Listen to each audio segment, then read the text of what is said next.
É isso aí, Moacir. Nós vamos falar agora desse momento, desse acontecimento no país em relação à morte, o falecimento de uma das maiores cantoras, uma das maiores artistas do Brasil, a Gal Costa, que faleceu nessa semana, nessa quarta-feira, aos 77 anos.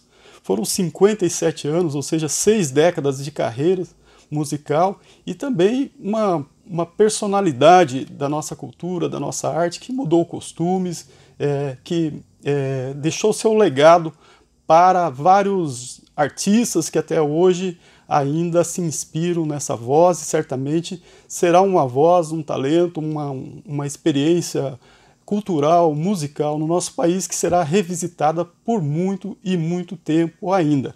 Para falar sobre essa grande artista brasileira, nós recebemos agora a professora de canto, docente da Universidade Federal da Integração Latino-Americana, a professora também artista, Analia Chernavisky. Bom dia, Analia, seja bem-vinda ao nosso programa, obrigado por comparecer, é sempre um prazer tê-la aqui em nossos estúdios para falar sobre arte, sobre cultura, enfim, sobre esse tema que muito nos interessa aqui nesse programa. Bom dia. Bom dia e muito obrigada pelo convite. Legal.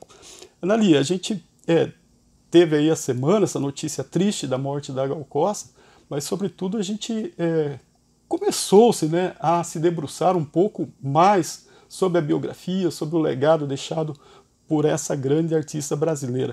Quando a gente fala de Gal Costa, é possível colocá-la entre os grandes nomes da cultura, da música brasileira? E qual que é a importância da sua voz nesse legado, nesse conjunto, nessa biografia? Bom, sem dúvida, Gal Costa, desde que ela surge na história da música popular brasileira, no final dos anos 60, ela não sai, né? Ela participa de quase todos os movimentos da final dos anos 60, do tropicalismo, depois da grande produção da MPB ao longo dos anos 80, depois nos anos 90 também, em abertura para outros artistas, né? Ela sempre se manteve ativa e sempre foi uma referência tanto de musicalidade brasileira como o seu próprio modo de cantar, né, que é muito particular e que eu até estava comentando em todas as escolas de canto popular brasileira, a voz da Gal Costa é uma referência. É uma referência, ela vai continuar sendo referência para outras gerações, como você estava comentando, e é uma particularidade, eu acho que talvez dessa geração da qual ela faz parte, na qual ela começou a cantar, um vínculo muito importante entre uma identidade vocal e uma produção musical, né? Porque a voz da Gal Costa ela é inconfundível em qualquer repertório que ela faça, ela cantando Tom Jobim, Ari Barroso, Tim Maia, não tem como a gente escapar de dizer, será que é a Gal? Não tem, é ela, né? Então é uma questão que é até interessante, assim, eu vendo do meu lugar de professora de canto, né, de professora de canto, como isso foi mudando, né? E hoje em dia a gente tem eu acho que esse vínculo da identidade, do próprio timbre, do som da voz, desse calor, dessa cor dessa voz, a gente tem desvalorizado bastante, tanto no ensino como no próprio mercado musical. Eu acho que é uma questão para se pensar. Eu acho que pensar na voz e na trajetória da Gal devem nos levar a repensar alguns dos valores que a gente está praticando hoje em dia em relação ao canto da música popular. E o que estamos consumindo também, né? Também. Analia, você demarcou aí muito fortemente essa voz inconfundível da Gal Costa, né? Mas ela teve evolução, ela passeou por, né, vários nuances aí até chegar aí até esse estágio onde ela estava. E na sua discografia, muitos momentos desses são bem demarcados. O que você poderia trazer sobre essa evolução musical da Gal Costa? Quais disso que você consideraria emblemáticos assim para a história mais recente da música brasileira interpretada e criada por Gal Costa? Bom, eu acho que o disco da Tropicália, né, o primeiro disco, onde tem as interpretações, tem Baby, né, tem aqueles inconfundíveis gravações da Gal, é fundamental, porque marca também o início de uma estética vocal. Se a gente pode falar em estética vocal do canto brasileiro, esse disco da Tropicália ele vai realmente marcar esteticamente. Depois, eu diria, a gente tem muitos discos, na verdade, Gal Costa, o Gal Plural, Fatal, os discos do acústico da MTV também, quando ela já vai, como eu disse, incorporando outros sons, mas a música pop também, né, eu acho que fazem diferença. Na verdade, para mim é difícil falar em um álbum, né, ou dois, né, eu acho que a discografia não tem desperdício. A discografia da Gal, quando ela vai cantar também, o disco dedicado às canções do Caymmi, também, eu acho que tem muita coisa para falar. E esse encontro, Gal Costa e João Gilberto, o que ele constrói, o que ele reflete para a música brasileira?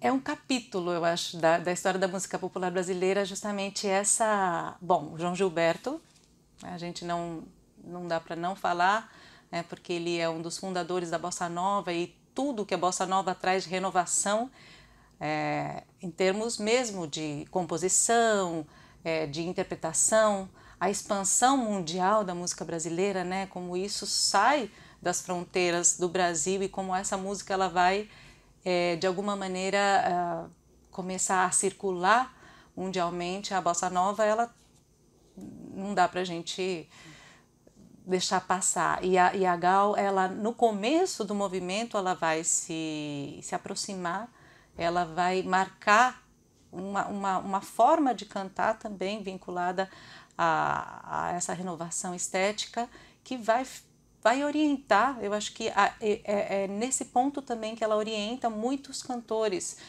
cantoras também, e a gente ainda escuta, né, a voz da Gal em cantoras como a Marisa Monte, né, e outras das gerações posteriores. Eu falei eu dei esse exemplo, mas temos várias cantoras atuais que cantam bossa nova também e que seguiram o modelo começado pela Gal.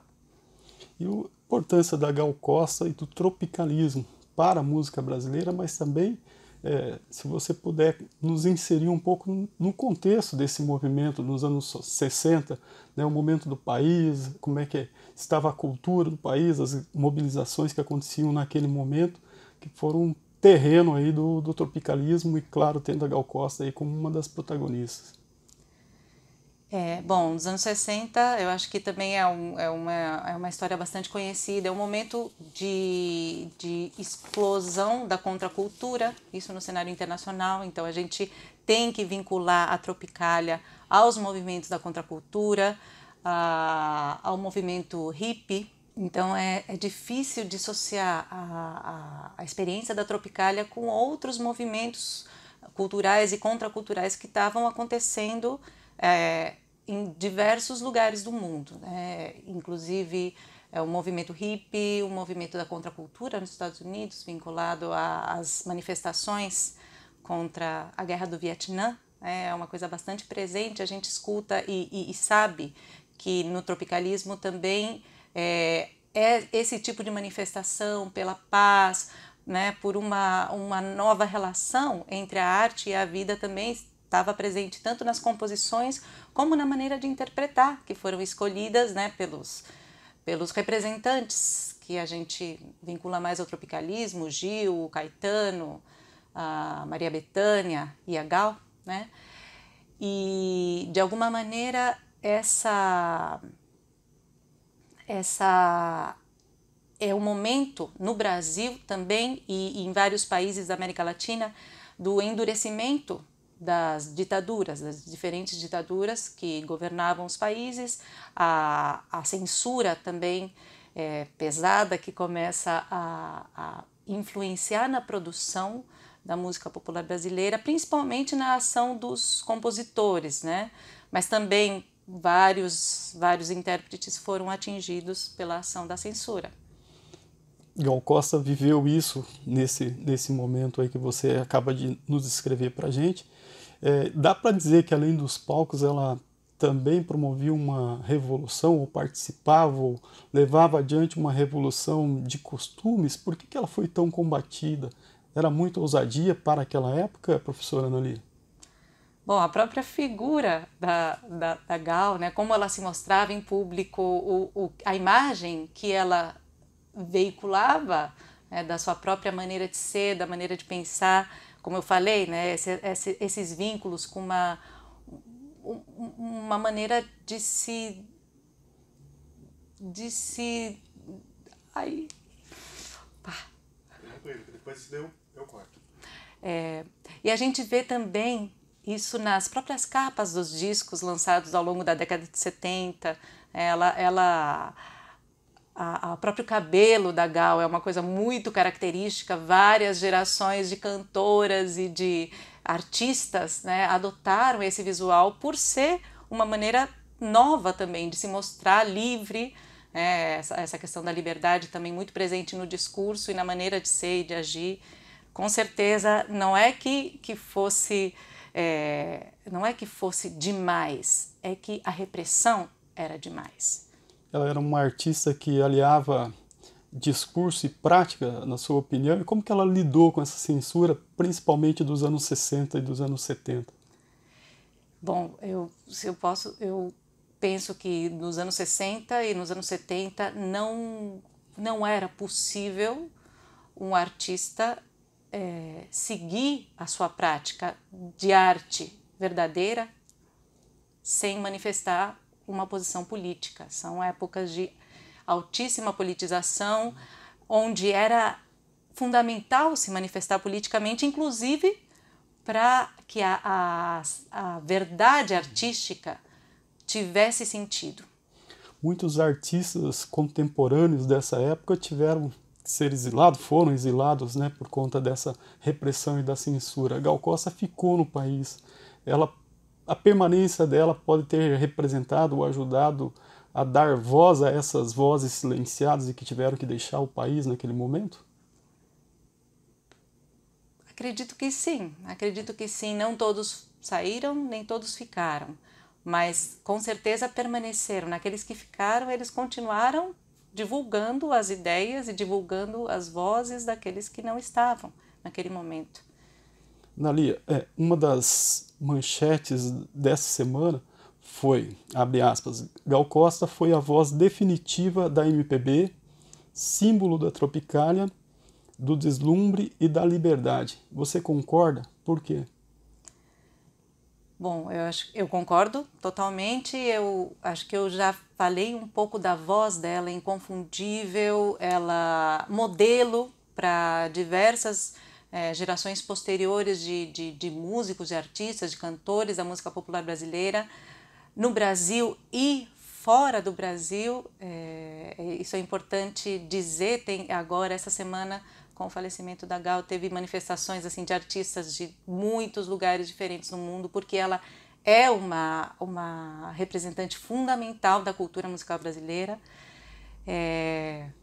Eu acho que o deslumbre é a palavra utilizada na manchete. Eu acho que é por essa alegria, essa luz, né, essa luminosidade que traz tanto a interpretação, a voz, como a própria presença. Né? Cada vez que a gente vê uma imagem em vídeo ou em foto da Gal, é uma luz assim, muito forte que emana. Né? E com tanto sucesso acumulado durante tantos anos, das sucessivas décadas, aí são discos de sucessos, hits de sucesso, como explicar essa longevidade da música, do trabalho de Gal Costa? Bom, isso é responsabilidade total da própria Gal, que se manteve atual, se manteve ativa, ampliou os seus vínculos, as suas relações. Ela conseguiu encontrar afinidade artística com compositores, com músicos de diferentes épocas, né? Porque a gente às vezes vê alguma cantora, algum intérprete vinculado muito a algum período, algum tipo de estética. No caso da Gal, ela foi livre nisso, então ela se associou, como eu já comentei, com músicos assim dos anos, não sei, tem gravações de Noel Rosa a Paralamas, eu não sei, estou falando de 70 anos de composição musical brasileira, e ela está com a sua voz ali presente, marcando estilo. E agora, recentemente, gravando, inclusive, com novos expoentes aí do gênero sertanejo, né, que fizeram sucesso, inclusive, né, dá um pouco da dimensão dessa grandeza aí de talento e de voz, e também de generosidade, né, para formar parcerias, assim, com artistas que estão, inclusive, em começo de carreira.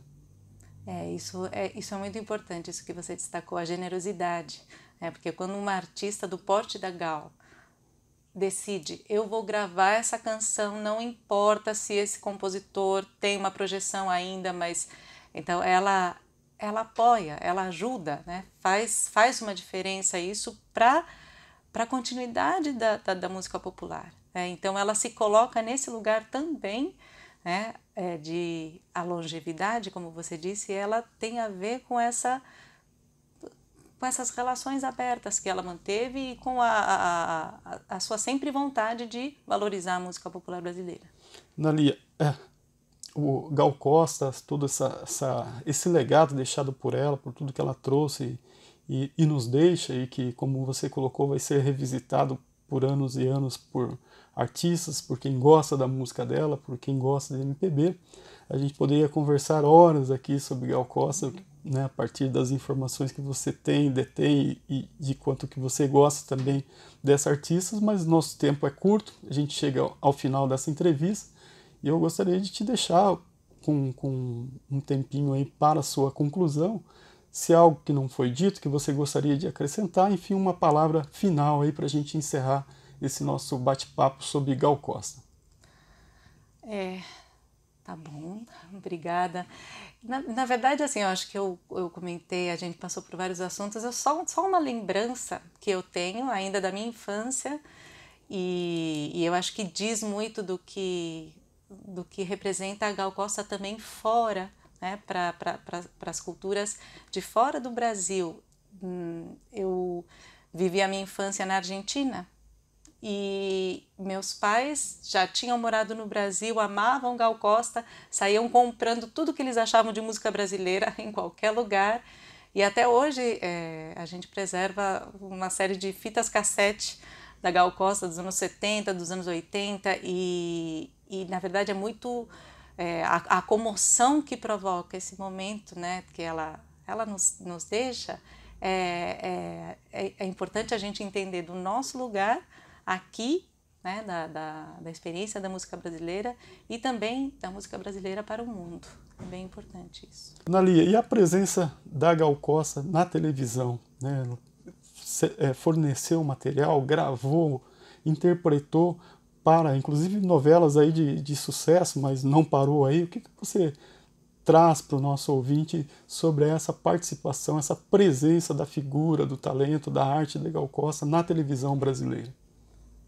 É interessante falar sobre isso porque a própria trajetória da Gal, ela vai crescendo com a própria televisão no Brasil, né? Que a televisão começa ali no meados dos anos 60 e os anos 70 são muito importantes nesse desenvolvimento da linguagem. E aí a gente vê a Gal nos palcos, né, nas transmissões, mais para frente, já nos anos 80, 90, a gente tem a voz dela em várias novelas, né, da televisão, e aí tem a gente até estava comentando a novela Vale Tudo, nos anos 90 teve a voz da Gal cantando Cazuza também, outro dos parceiros da Gal Costa. Então eu acho que é importante lembrar disso também, quando eu falo do acústico MTV, pensar que isso também é televisão, né? É importante esse vínculo. Analia, muito obrigado, tenha um bom dia, muito obrigado por comparecer, trazer essas informações, dividir aqui com o nosso público. tudo o que você conhece e trazendo um pouco mais para quem não conhece, certamente despertou o interesse de mergulhar aí nessa grandiosidade da obra de Gal Costa. Obrigado e um bom dia. Obrigada, Paulo. Obrigada, pessoal da rádio. Bom dia. Legal, é isso então, Moacir. Marco Zero, onde tudo começa.